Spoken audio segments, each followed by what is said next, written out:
Hello friends, welcome back to my channel. I hope आप सब लोग बिल्कुल ठीक होंगे और अपने एग्ज़ाम्स अच्छे से दे रहे होंगे। जैसे कि आप लोगों के एग्ज़ाम स्टार्ट हो चुके हैं। आप लोगों का हिंदी का एग्ज़ाम भी हो चुका है और अपकमिंग एग्ज़ाम आप लोगों का इंग्लिश है। तो आप लोग उसके लिए अच्छे से प्रिपेयर करिए, सारी चीज़ों को अच्छे से पढ़ के जाइएगा, कोई भी चैप्टर को मिस मत करिएगा। सारे चैप्टर की अगर आपको रिवाइज़ करना है तो उसकी अच्छे से समरी को रिवाइज़ कर लीजिएगा। बट हाँ, अगर आप पूरे चैप्टर की रीडिंग कर पा रहे हैं दोबारा से, तो क्या होता है ना कि कभी आप लोग जब आंसर फ्रेम कर रहे होते हैं लिटरेचर सेक्शन में, तो आप लोग ट्राई करिएगा जो टर्म्स जो वर्ड्स आपके चैप्टर में यूज़ होते हैं ना, तो आप लोग को उन टर्म्स को या उन वर्ड्स को या उन सेंटेंसेस को यूज़ करेंगे ना, तो टीचर के ऊपर एक अच्छा इम्पैक्ट जाता है। उसको लगता है हाँ, बच्चे ने अच्छे से रीडिंग कर रखी हुई है बुक की, उसको पता है कि कौन कौन से वोकेबलरी यूज़ हुआ है चैप्टर में। तो आप लोग प्रेफर करिएगा उन वर्ड्स को यूज़ करने का, ठीक है।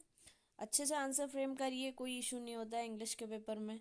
हाँ, राइटिंग सेक्शन में अच्छे से देना होता है एग्ज़ाम, लिखना होता है। उसमें ये भी नहीं है आपको किसी पर्टिकुलर टॉपिक ऐसा आ गया राइटिंग में कि आपको बहुत अच्छे से आता है, आपने उस पर अच्छे से रीड आउट करके आए हैं आप उस टॉपिक को, ठीक है। मतलब कोई ऐसा आर्टिकल लिखने को आ गया, ठीक है।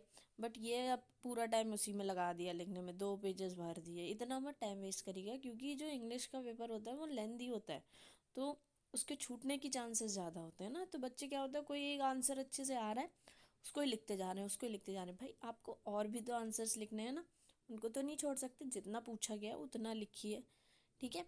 तो क्या होगा, ऐसे आप सारे क्वेश्चन अटैम्प्ट कर पाएंगे अच्छे से। ग्रामर में फॉर्मेट सही होना चाहिए बिल्कुल। सॉरी कंपोजिशन में जब भी आपका नोटिस आता है राइटिंग में, तो उसका प्रॉपर फॉर्मेट लिखिएगा, ठीक है। सारी चीज़ों का फॉर्मेट सही होना चाहिए, लेटर का फॉर्मेट सही होना चाहिए, फॉर्मल लेटर, इनफॉर्मल लेटर, अच्छे से डिफरेंस देख के जाइएगा कैसे उसका फॉर्मेट होता है। तो ये सारी चीज़ें, छोटी छोटी चीज़ों को ध्यान से। हाँ, ग्रामर सेक्शन में थोड़े से क्या होता है ना, बहुत वास्ट सिलेबस होता है, बहुत सारे टॉपिक्स होते हैं। हाँ, अगर आप लोगों ने अच्छे से पढ़ रखा होगा पूरे साल में, तो आप लोग ग्रामर को बहुत अच्छे से अटेम्प्ट कर पाएंगे। हाँ, लास्ट मोमेंट पे ये है, जो इम्पोर्टेंट टॉपिक्स होते हैं उनको अच्छे से रिवाइज कर लीजिएगा। पूरा तो नहीं रिवाइज कर सकते हैं, बट फिर भी आप लोग जो मेन इम्पॉर्टेंट होते हैं, टेंसेज हैं, एक्टिव पैसिव वॉइसेस हैं, डायरेक्ट एंड इनडायरेक्ट स्पीचेस हैं, तो इन सारी चीज़ों को, थोड़े से रूल्स को अच्छे से देख लीजिएगा और उनके क्वेश्चंस भी प्रैक्टिस कर लीजिएगा। और जो आपका मेन सेक्शन, जो फर्स्ट सेक्शन होता है, कौन सा, रीडिंग कम्प्रिहेंशन वाला, अगर मैं जैसे अटेम्प्ट करती हूँ पेपर, तो मैं ये प्रेफर करती हूँ कि मैं सबसे पहले, क्या होता है उसमें सेक्शन डिवाइडेड होते हैं, तो उसमें हम लोग सबसे पहले कौन सा सेक्शन में चाहूँगी, आप लोग अगर अटेम्प्ट कर रहे हैं तो करिएगा उसमें कि आपको लिटरेचर सेक्शन है। उसमें क्या है कि आपको ध्यान है सारी चीज़ें, आपको खुद से कुछ कंपोज नहीं करना होगा। तो गए सबसे पहले हम लोगों ने लिटरेचर के सारे आंसर्स लिख दिए। उसके बाद मैं कौन सा प्रेफर करती, सेक्शन अटेम्प्ट करना। इससे मैं पूरा टाइम भी मैनेज कर पाती। फिर मैं करती राइटिंग सेक्शन या फिर मैं ग्रामर कर लेती, ठीक है। इन दोनों में ऑप्शन है, आप पहले ग्रामर कर लीजिए या पहले राइटिंग कर लीजिए। थोड़ा सा उसमें आपको सोचना पड़ेगा, थोड़ा सा दिमाग लगाना पड़ेगा कि सोच के बना के पूरा फ्रेम करके लिखना होगा, ठीक है। और ग्रामर में अगर आपको रूल्स आते होंगे तो आप उसे अटैम्प्ट करते जाएंगे, अगर नहीं आते होंगे तो उसमें टाइम लग सकता है। फिर लास्ट में अगर आप रीडिंग कम्प्रिहेंशन को टाइम देंगे, तो क्या होगा, आप जल्दी, आपका जो स्टार्टिंग में आप लोग क्या करते हैं ना, पैसेज सबसे पहले उठाया, पैसेज पढ़ने लगे, पूरा पैसेज पढ़ते जा रहे हैं, तो क्या होता है ना, पैसेज में ही पूरा टाइम वेस्ट हो जाता है, उसको ही समझने में टाइम वेस्ट हो जाता है, ठीक है। तो क्या करिएगा, रीडिंग कम्प्रिहेंशन को लास्ट में पढ़िएगा, ठीक है, उसको लास्ट में अटैम्प्ट करिएगा। और मैं एक चीज़ और बताना चाहूँगी, जैसे रीडिंग कम्प्रिहेंशन है, एक बार पैसेज पढ़ने से पहले क्या कर लीजिए कि आप लोग सबसे पहले ना क्वेश्चंस जो आपके दिए हुए हैं नीचे ना, सिर्फ क्वेश्चंस को पढ़ लीजिए एक बार, कि आपके दिमाग में एक फ्रेम हो जाए कि क्या चीज़ क्वेश्चन में पूछी जा रही है आगे। तो जब आप पैसेज को रीड कर रहे होंगे ना, तो आपको स्ट्राइक हो जाएगा, अच्छा हाँ, वहाँ पे कुछ ऐसा क्वेश्चन था, तो आपने वो पर्टिकुलर सेक्शन वहाँ पे अंडरलाइन कर लिया जब आप पैसेज को रीड कर रहे हैं। तो जब आप आंसर दोबारा से ढूंढ रहे होंगे, तो आप देखेंगे हाँ, मैंने तो कुछ अंडरलाइन किया था, वहीं से आपको आंसर जल्दी मिल सकता है, ठीक है। सिर्फ क्वेश्चंस को रीड करिएगा कि क्वेश्चंस में पूछा क्या गया है। अब ये नहीं सारे ऑप्शंस रीड करें बेटे, पहले क्वेश्चंस को बस रीड कर लीजिएगा, उसके बाद सीधे पैसेज रीड करिएगा। इस तरीके से अगर आप अटैम्प्ट करेंगे तो शायद आपका टाइम बच जाए और आप दोबारा से रिवाइज कर पाएँ। बाकी अगर आपने प्रैक्टिस कर रखी हुई है प्री बोर्ड्स दे के, जैसे आप अटेम्प्ट करते आ रहे हैं उसमें आपकी स्पीड अच्छी बन रही है, तो आप लोग उस तरीके से अटेम्प्ट करिएगा। मैं आपको आपकी जो अभी तक की अटेम्प्ट करने की स्ट्रेटजी है वो चेंज करने को नहीं कहूँगी। अगर आपके उसमें प्रॉपर अटेम्प्ट कर पा रहे हैं, पेपर नहीं छूट रहा है, तो आप बिल्कुल उस तरीके से अटेम्प्ट करिए। बट हाँ, अगर आप चाहते हैं इस तरीके से अटेम्प्ट करना तो आप लोग कर सकते हैं। अगर अभी तक आपकी जो स्ट्रेटजी थी उससे आपका पेपर छूट जा रहा था, तो आप ये वाली ट्राई कर सकते हैं। ओके, तो आज हम लोग अपना सीबीएसई का जो सैम्पल पेपर था उसको कंटिन्यू करते हैं। इसमें हम लोग सेक्शन ए का क्वेश्चंस देख रहे थे। कुछ 10 MCQs 9 MCQs हम लोगों ने कर लिए थे। आई होप आपने पुरानी वाली वीडियो देख ली होगी। तो अब हम लोग कंटिन्यू करते हैं अपना 10th MCQ से। इसमें पूछा गया है, A farmer wants to grow banana plants genetically similar enough to the plants already available in his field. Which of the following method would you suggest for this purpose? अच्छा, तो यहाँ पे बोला जा रहा है एक फार्मर है, वो बनाना को ग्रो करना चाहता है, ठीक है। और कैसे बनाना होने चाहिए, जैसे उसके जो भी फील्ड है उसमें पहले से लगे हुए हैं सिमिलरली वैसे ही बनाना जो उसको चाहिए, जेनेटिकली सिमिलर मतलब सेम बनाना चाहिए उसको। तो कौन सा मेथड है उसके थ्रू आप बनाना को ग्रो करा सकते हैं। देखो, बनाना की सीड तो अवेलेबल नहीं होती है, तो बनाना के लिए हम लोगों को कौन सा मेथड करना पड़ता है, सेक्सुअल रिप्रोडक्शन तो यहाँ पे बिल्कुल नहीं हो सकता, ठीक है। सीड्स तो अवेलेबल नहीं होती बनाना की, तो ये वाला तो क्रॉस हो जाएगा आपका सबसे पहले, ठीक है। एलिमिनेट कर दीजिए आप ऑप्शन डी। उसके बाद रीजनरेशन भी नहीं होगा। रीजनरेशन में हम लोग क्या करते हैं कि पर्टिकुलर थोड़ा सा पार्ट होता है, उससे ही प्लांट का कोई भी पार्ट उससे पूरा रीजनरेट हो जाता है, ठीक है। वैसे भी नहीं होगा। दूसरा, बडिंग की बात करते हैं। बडिंग में तो हाइड्रा का एग्जाम्पल है, छोटा सा बड निकलता है, उससे पूरा प्लांट की बडिंग में नहीं होगा। तो जो आपका करेक्ट ऑप्शन होगा वो होगा आपका वेजिटेटिव प्रोपोगेशन। उसमें क्या होता है कि सेम प्लांट आपका जैसा जेनेटिकली प्लांट था आपका पहले, सिमिलरली अगर आप उसको कोई भी पार्ट को डालते हैं उसमें सॉइल में, तो वैसा ही पूरा ग्रोथ हो जाती है, ठीक है। कोई भी उसके जीन में डिफरेंस नहीं आता है। तो ये आपका ऑप्शन सी सही हो जाएगा, वेजिटेटिव प्रोपोगेशन का। तो क्वेश्चन नंबर 11 को देखते हैं हम। Height of the plant is regulated by. अब प्लांट की हाइट कैसे रेगुलेट होती है, ठीक है। जैसे ह्यूमंस में तो कौन से हार्मोन प्रेजेंट होता है, मैंने आपको एंडोक्राइन ग्लैंड जब पढ़ा था हम लोगों ने तो देखा था कौन सा ग्रोथ हार्मोन प्रेजेंट होता है, कौन सा ग्लैंड सिक्रीट करता है, पिट्यूटरी ग्लैंड सिक्रीट करता है। तो यहाँ पे कैसे ग्रोथ रेगुलेट होती है प्लांट्स में, तो इनकी जो ग्रोथ रेगुलेट होती है इसमें भी ग्रोथ हार्मोन होता है, लेकिन वो कैसे, जीन से। जो growth hormones under the influence of genes, sorry enzymes coded by genes. क्या होता है कि जीन होता है, जीन क्या करता है, जैसी उसकी कोडिंग होती है उसके अकॉर्डिंग वो एंजाइम से क्या कराता है, एंजाइम की हेल्प से ग्रोथ हार्मोन का सिक्रीशन कराता है, उससे ही प्लांट की हाइट रेगुलेट होती है, ठीक है। डायरेक्टली प्रोटीन से रेगुलेट नहीं होती है, ठीक है। डायरेक्टली जीन से भी इन्फ्लुएंस नहीं होता है।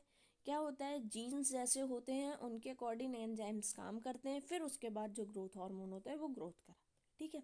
डायरेक्ट ग्रोथ हार्मोन से भी डीएनए का इन्फ्लुएंस, मतलब डीएनए से डायरेक्ट ग्रोथ हार्मोन पे भी इन्फ्लुएंस नहीं होती, ठीक है। तो ये वाला अच्छा क्वेश्चन है, इसको याद रखिएगा। सारे ऑप्शन सिमिलर लग रहे हैं, बट क्या होता है प्रॉपर सेंटेंस जो करेक्ट है वो ये है कि growth hormones under the influence of enzymes coded by genes. Okay, next question देखिए, question number 12। A sportsman after a long break in his routine exercise suffered muscular cramp during a heavy exercise session. This happened due to, अच्छा हाँ, ये देखिए अच्छा question है।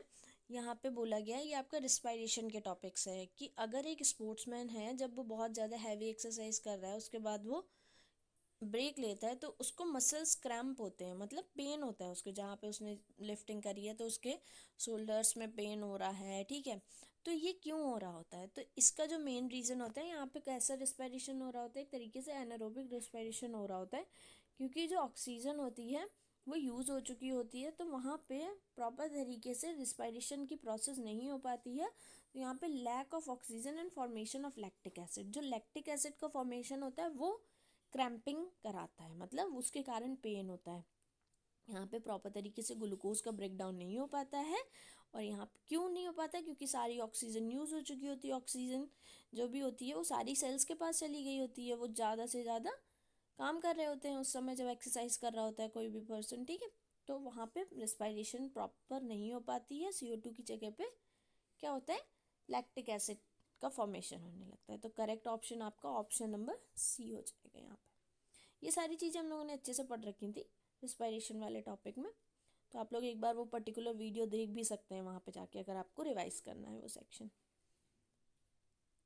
Next question है,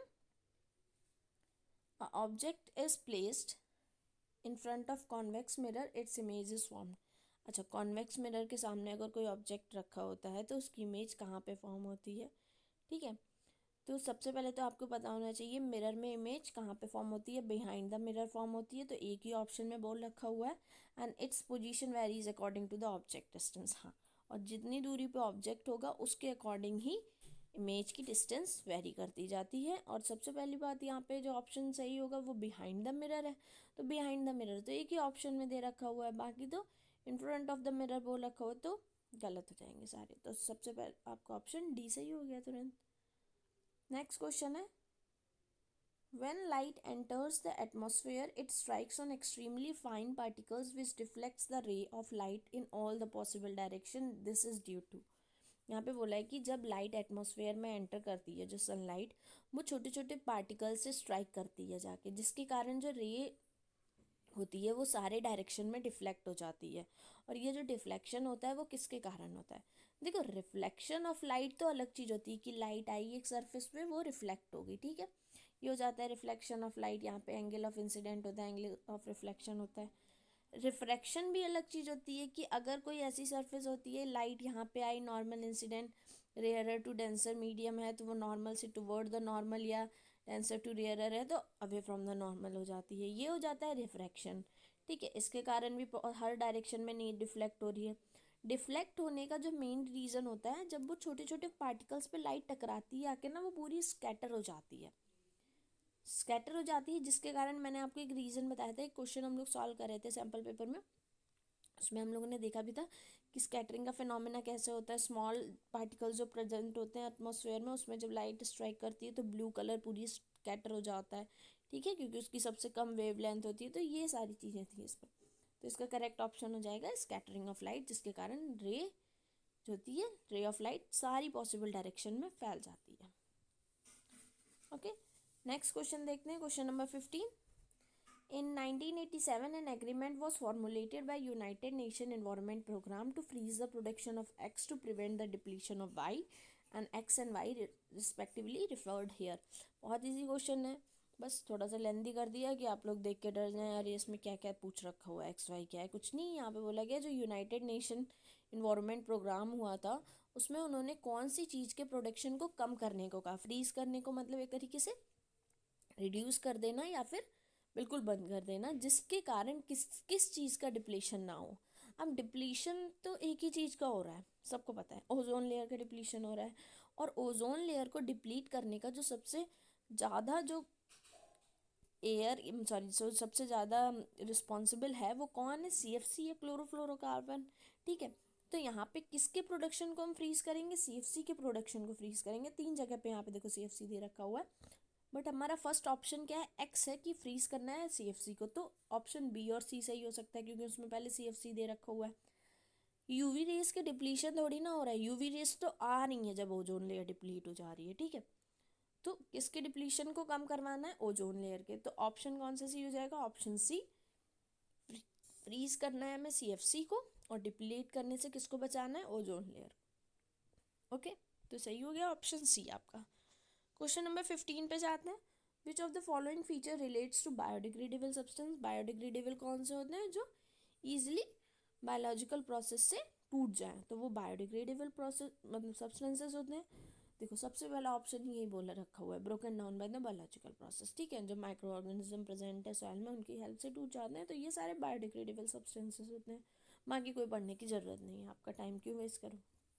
हाँ, कभी कभी क्या होता है कि कंफ्यूज करने के लिए आपको कुछ थोड़ा सा लाइन चेंज करके और ज़्यादा अप्रोप्रिएट आंसर दे देते हैं, बट इतना नहीं होगा इसमें, आपको प्रॉपर तरीके से आंसर मिल जाएगा, इतना आपको ट्विस्ट फॉर्म में ऑप्शंस नहीं दिए होंगे। ओके, तो आज की वीडियो को हम लोग इतना ही लंबा रखते हैं, ज़्यादा लंबी नहीं रखेंगे क्योंकि आप लोगों को अपना इंग्लिश का भी प्रिपेयर करना है। तो अच्छे से प्रिपेयर करिए अपने सारे एग्ज़ाम्स के लिए, बिना बिल्कुल स्ट्रेस नहीं लेना है एग्ज़ाम्स के लिए। अच्छे से आप लोगों को अगर रिवाइज कर लेते हैं तो सारी चीज़ें आप लोग ईजिली सॉल्व कर पाएंगे। ओके, तो नेक्स्ट वीडियो में हम लोग जितने असर्शन रीजंस बाकी हैं और वेरी शॉर्ट आंसर्स भी डिस्कस करेंगे। ओके, अगर आपको पसंद आ रही हो वीडियो तो आप इसे लाइक करिएगा और इसे अपने फ्रेंड्स के साथ भी शेयर करिएगा। So all the best for your examination. Thank you for watching the video.